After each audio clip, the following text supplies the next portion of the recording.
Hola, ¿cómo están? Una vez más en Política y Poder, en esta oportunidad con Julio Esquiapa para hablar sobre la inseguridad ciudadana en el país, y en particular en Lima. Julio, gracias por aceptar la entrevista en el programa. Bienvenido, ¿cómo estás? Un placer estar contigo, Norman.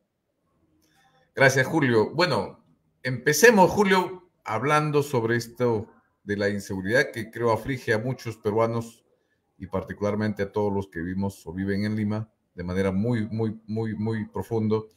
Y recientemente hubo pues un evento bastante desgarrador, las imágenes del rescate de la señora eh, Jacqueline Salazar, en un distrito del norte de Lima. Creo que ha sido muy claro del nivel de salvajismo a lo que ha llegado estas organizaciones criminales y la forma como operan. Quería saber cuál es tu balance, cuál es tu opinión respecto a este rescate de esta señora o de esta señorita de acá de Lima Norte. Bueno, como todo tiene lo bueno, lo malo y lo feo. Lo bueno fue que la operación de rescate fue exitosa. A mí me conmovió mucho un mensaje muy vibrante del comandante de este grupo de la unidad antisecuestros que actuó, que dijo algo muy importante, ¿no? Dijo, aprendamos de los viejos policías que nos enseñaron el camino para combatir al crimen. Y esto quiere decir algo muy importante, es decir, la paciencia, la organización y la honradez con la información para poder llegar al objetivo. Creo que esas palabras dirigidas a sus huestes reunidas a su alrededor reflejan un liderazgo que todavía subsiste en la Policía Nacional y que es lo que hay que rescatar. Pero además dijo algo muy importante, era de que detrás de esto está claro que hay una especialidad que es investigación, que no es la policía de las comisarías o la unidad de la Guardia de Asalto, es una policía especializada. Y creo que esas palabras de él ya nos hacen ver que es necesario unificar nuevamente a una policía de investigaciones como un cuerpo separado que permita trabajar con mucho más autonomía y recursos a este sector de la policía.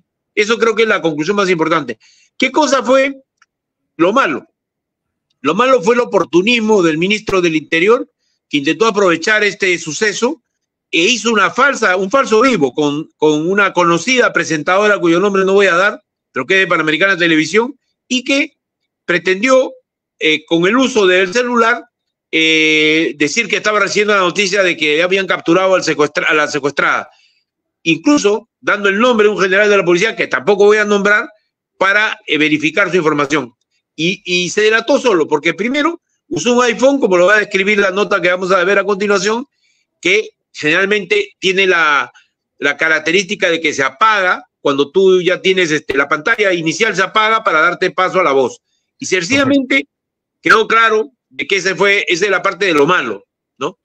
Y lo feo fue de que hubo una operación en la cual se mostró una foto de que le habían cortado el dedo a la señorita Jacqueline, pero fue demostrado de que esto no era cierto, con una foto con las manos extendidas. Esto quiere decir que había un estilo de aprovechamiento de sectores de la prensa o de gente que puede haber estado vinculada a la familia, ilustrando, o de la propia policía, que a veces filtra información, ¿no? Pero en este caso era información falsa, fake news. Eso fue lo que a mí me pareció lo feo, ¿no?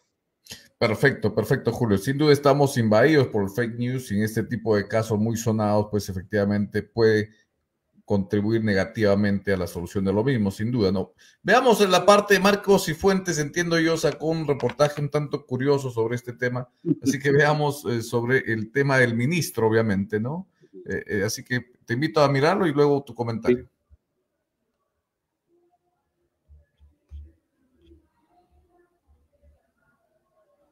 El celular que le pasaron no estaba en modo llamada, era un iPhone. Y fíjense, cuando el iPhone tiene modo llamada, aparece así, no se ven las aplicaciones. Y en el caso del ministro, se veían las aplicaciones en la pantalla de su celular. No recibió ninguna llamada, era mentira. Show, Armani. La noticia que ha distraído a medio mundo en estos días fue el secuestro de la empresaria Jacqueline Salazar, dueña de varios gimnasios en Coms. La señorita, por suerte, fue rescatada el fin de semana, lo cual está muy bien, nos alegra, pero hay un par de datos que no terminan de cuadrar. En primer lugar, el supuesto dedo que le cortaron y que fue enviado a sus familiares, acompañado además de una fotografía en la que supuestamente se veía la mutilación, lo que resultó falso porque, nuevamente por suerte, la señorita fue rescatada sana y salva. Pero más grave, más raro y francamente asqueroso fue el supuesto anuncio de su liberación. Resulta que el nuevo ministro del Interior, el fujitrol Juan José Santibáñez, armó un show. El viernes por la noche se presentó en vivo en un enlace con Mávila Huertas en su noticiero, hablando de cualquier otra cosa. Y de pronto, en medio de esa actividad, supuestamente le pasan una llamada en la que le confirman que ha sido rescatada la empresaria. La gente que está allí celebra, aplaude, Mávila no lo puede creer, todos están felices, pero el celular que le pasaron no estaba en modo llamada. Era un iPhone. Y fíjense, cuando el iPhone tiene modo llamada, aparece así, no se ven las aplicaciones. Y en el caso del ministro, se veían las aplicaciones en la pantalla de su celular. No recibió ninguna llamada, era mentira. Show, Armani. Por si acaso no estamos diciendo que el secuestro haya sido falso. No hay elementos suficientes para afirmar eso. En realidad esto es peor. Es el aprovechamiento de una tragedia real para armar un show con réditos políticos. Horrible. Bueno, Julio, ha sido pues esta interesante nota de Marcos Cifuentes. Ahora, lo que yo te preguntaría... Te aclaro algo, ¿eh? Yo días antes, el mismo día de la entrevista de Mávila, lo dije en mi Twitter. Porque para los periodistas que tenemos experiencia sabemos y buscamos las cosas raras que pasan. Además, no solo eso, el ministro usó 2 celulares, los 2 falsos. Los 2 eran falsas llamadas. Creo que acá hay un tema que yo quisiera sobre eso reflexionar, que es el hecho de que tiene que haber una política muy definida sobre quiénes son ministros del Interior. Yo tengo una impresión siguiente sobre el ministro que ha sido elegido, el señor Santibáñez. Creo que es una persona muy precipitada, me parece inmaduro emocionalmente para haber hecho lo que ha hecho, y además se ha ganado una investigación por la Fiscalía, a la cual está justamente atacando a mansalva para defender a la doctora Boluarte en actos y cosas que tienen que ser investigados y obviamente probadas para ver si hubo o no una culpabilidad de la presidencia de la República. Pero ese no es el rol del ministro del Interior. Creo que el ministro del Interior no puede tampoco decir de que él ha hecho en 13 días más que los últimos ministros. Es un acto de arrogancia que no va con el cargo, no va con la austeridad republicana, ni con las características que tiene que tener un ministro. Creo yo que son características personales, ¿eh? Que llevan a pensar que puede ser un segundo Urresti, y Urresti no tuvo éxito, ¿no? Bueno, Julio, sin duda el tema de la inseguridad, creo que en eso bien haces en resaltar el hecho de que un ministro tiene que ser serio y evidentemente una acción como esta un poco lo desdibuja, ¿no? Como ministro de Estado, ¿no? Pero bueno, al margen de eso, creo yo que evidentemente una golondrina no hace un verano, ¿no? En todo caso, la inseguridad... La acción policial está a salvo de eso, ¿eh? Fue excelente. No hay otra cosa que decir, pero sí quisiera decirte lo siguiente. El tema de unidad nacional más importante en el Perú, mi querido Norman, ¿cuál es? Es el tema de la seguridad ciudadana. Los empresarios, los gremios, los trabajadores están empezando a movilizar en torno al tema de la seguridad ciudadana, ¿no? Entonces me parece muy lamentable que el ministro responsable del sector tenga acciones de ese tipo. Yo lo llamo y lo exhorto públicamente a tener más austeridad en lo que dice, a hablar lo que debe y a no exagerar su propia actuación personal, porque eso le va a crear la misma resistencia que han hecho fracasar a varios ministros del Interior, ¿no?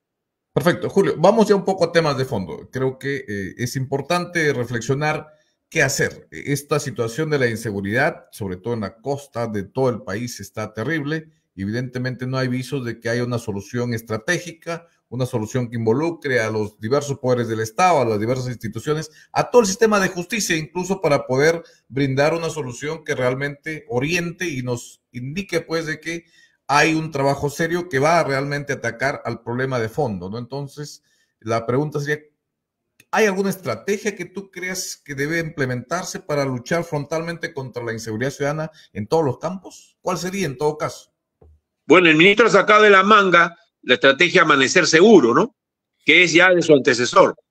Y que él también, como era viceministro, ayudó a crear, ¿no? Entonces yo quisiera señalar lo siguiente, ¿no? Hay que revisar cuáles son los supuestos de este plan, porque hay un plan que se llama Mariano Santos, que es el plan de reorganización de toda la policía con énfasis en las unidades de investigación y especializadas, y que además tiene todo un diseño cómo debe crecer la Policía Nacional. Ese es un plan institucional con características estratégicas. En inmediato, cualquier especialista de seguridad te va a decir que acá el primer factor que tiene que estar inmejorable es la inteligencia. Y la inteligencia está desmejorada. La inteligencia la hacen a veces en sus propios carros los policías, se va el dinero de contratación de soplones, ¿no? De gente que le da de informantes, se va muy ligeramente, no se sabe bien cuáles son los resultados a veces operativos de eso. Y en tercer lugar, a veces hay demasiada autonomía en el funcionamiento de las unidades, lo cual es bueno para la investigación, pero malo para la toma de decisiones en un plan, ¿no? Entonces, creo que acá hay que poner orden y creo que hay que tomar una primera gran decisión. Uno, recursos de financiación para todo lo que es seguridad.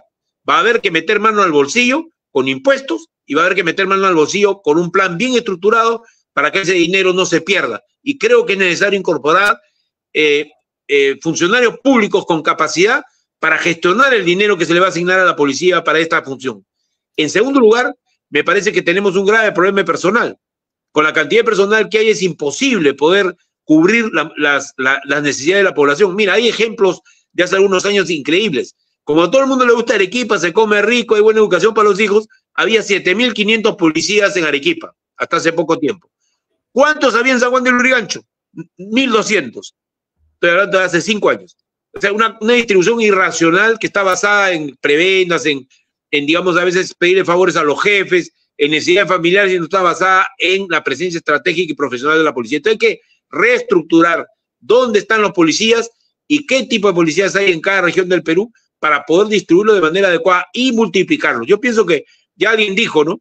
La misión inglesa que vino para hacer el plan Mariano Santos considera que teníamos que ir creciendo sostenidamente. Y hace poco el gobierno ha anunciado con bombos y platillos que hay 5.000 nuevos policías. En realidad se necesitarían 25.000 para empezar a especializar una unidad, por ejemplo, de investigaciones que no puede ser la que tenemos ahora con 3.000, 4.000 personas. Tiene que ser una unidad de investigación que llegue a 30.000.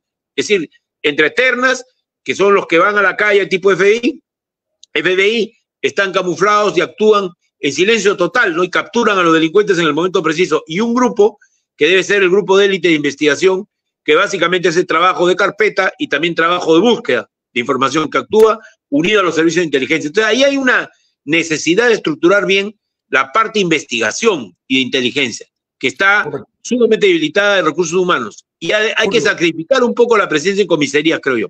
Sí. Julio, en esta línea de pensamiento y de argumentación, en todo caso, ¿tú estarías a favor de que la policía se realice algunas tareas de investigación propias del proceso que se realiza? Creo que antes lo hacía, luego se le quitó esa capacidad y todo el proceso de investigación está liderado por el tema de la fiscalía, y en todo caso reforzar esa parte investigativa como que coadyuve en todo caso a que la fiscalía pueda tomar mejores decisiones. Yo creo que ahí hay un tema que es el siguiente. El proceso policial tiene que mejorar, porque hay toda esta queja que sueltan a los presos, a los detenidos, perdón, pero esto tiene que ver con que a veces los partes policiales, la información policial, por lo corto tiempo que tienen para elaborarla, no está bien hecha. Eso tenemos que decirlo con claridad, y obedece a que no hay cuerpos especializados que actúen para dar esos partes, ¿no? Faltan policías, policías de investigación que tienen que jugar un, tienen que jugar un rol que es el siguiente, es como la policía de investigación de Chile. Se produce un suceso, interviene en primera instancia Carabineros, o en este caso sería la Policía Nacional del Perú, hace las capturas, hace las acciones iniciales, pero luego hay un proceso de investigación que tiene que ser seguido por la Policía de Investigaciones. Probablemente va a haber que ampliar el periodo de investigación para poder hacer esto bien. Y ciertamente todos recuerdan a la antigua PIP, que tenía mucha celeridad y capacidad para trabajar. Entonces necesitamos, ¿cuántos agentes de investigación? Más o menos unos 30.000 para estar a salvo frente a la delincuencia. Quiere decir que hay que cambiar la proporción que hay ahora en la policía, ¿no? Y tener un número que no sean 3.000, que no sean 4.000, tiene que ser por lo menos 30.000 con los años. Mínimo 10.000 para poder hacer ahora 10.000 a 12.000 para enfrentar la ola criminal que hay. Excelente, Julio. Termino con una pregunta final, en torno un poco a un diálogo más grande. Creo que evidentemente el tema de la inseguridad es un tema muy, muy pendiente y que está provocando muchas reacciones. Es dentro de los rankings que se hace de qué es lo que más preocupa a la gente, es el que más le preocupa la inseguridad, y sin duda se tiene que atacar este tema desde el gobierno nacional y los diversos niveles de gobierno, sin duda. En todo caso, para esto sería necesario quizás un diálogo nacional que pueda un poco llevar a buscar una salida conversada, porque como se dijo, este es un tema que no se va a solucionar simplemente arreglando el tema policial, es un tema que exige cambios en todo el sistema de justicia para que pueda haber mayor efectividad. Y eso quizás podría hacerse con un diálogo nacional, pero la pregunta que me hago es, ¿este gobierno tiene algo de capital político todavía para convocar y llevar exitosamente un diálogo nacional que nos lleve a solucionar este tema de fondo? Bueno, si tienes un gabinete ministerial dedicado a defender en asuntos que le atañen personalmente y no son temas de Estado a la presidenta, hay que hacer un giro, pues, ¿no? Y eso es a lo que yo invito al gobierno, a que haga un giro hacia el tema principal. Y eso implica que el ministro de Justicia, el premier, todos los ministros estén dedicados a ese tema, no a la defensa personal de la presidenta de la República, que ella debe defenderse en los tribunales con total autonomía de vuelo, ¿no? Yo quisiera decir lo siguiente, a mí me parece que el diálogo además ya es una necesidad porque ya lo empezaron, los empresarios, los sindicatos están trabajando estrechamente en torno al problema de seguridad, están presentes en algunas instancias que ha creado el gobierno medio apresuradamente, y finalmente lo que tenemos que tener, a mi juicio, es una discusión, porque aquí va a haber que meterse la mano al bolsillo. Acá hay necesidad de plata, plata de la que entre y plata de la que se necesita para hacer inversión fuerte. Si quieres cambiar la situación en un año, por lo menos a que las unidades sean suficientes para invadir con policías Lima, para tener no puedes usar la moto de Porky, porque sería regalarle a los delincuentes la posibilidad de matar policías, robarse sus armas. O sea, eso no tiene nada de seso puesto para hacer un método de vigilancia en la ciudad. Tiene que ser vehículos adecuadamente implementados. 1. 2, otra forma de vigilancia, que sobre todo son las secretas, son las de investigación. Y además, tiene que haber un crecimiento en el número de policías. ¿Cómo lo financias? Para hacerlo en corto plazo, hay que poner un impuesto que se debe llamar impuesto por la seguridad ciudadana, que debe ser manejado escrupulosamente para evitar robos, coimas, corrupción. Y en esto creo que es necesario el aporte de los empresarios, que no debe ser solo buena voluntad, sino acciones concretas, ni tampoco donaciones dispersas que no obedecen a ningún plan, porque yo regalo 10 patrulleros, no es esa la línea tiene que ser una cosa ordenada, organizada. Y aquí definitivamente necesitamos un ministro del Interior serio, capaz de merecerse el respeto de las personas, no interesado en los temas políticos, sino en resolver este tema que es el principal tema político y social del Perú, ¿no? Perfecto, Julio, perfecto, claro tus argumentos, te agradezco por tu tiempo y te comprometo para que el próximo podcast podamos hablar sobre las economías criminales, que sé que vienes estudiándolo de cerca también, el tema del narcotráfico, el tema de la minería ilegal, la trata de personas y otros temas conexos. Así que te agradezco mucho y bueno, pues gracias por participar en Política y Poder. Estaremos en coordinación. Muchas gracias. Gracias, Norma, a tus órdenes y de tus oyentes y televidentes. Muchísimas gracias. Que tengas muy buenas noches. Gracias. Con ustedes ha sido el analista político Julio Escapia Pietra. Muy buenas noches. Muchas gracias.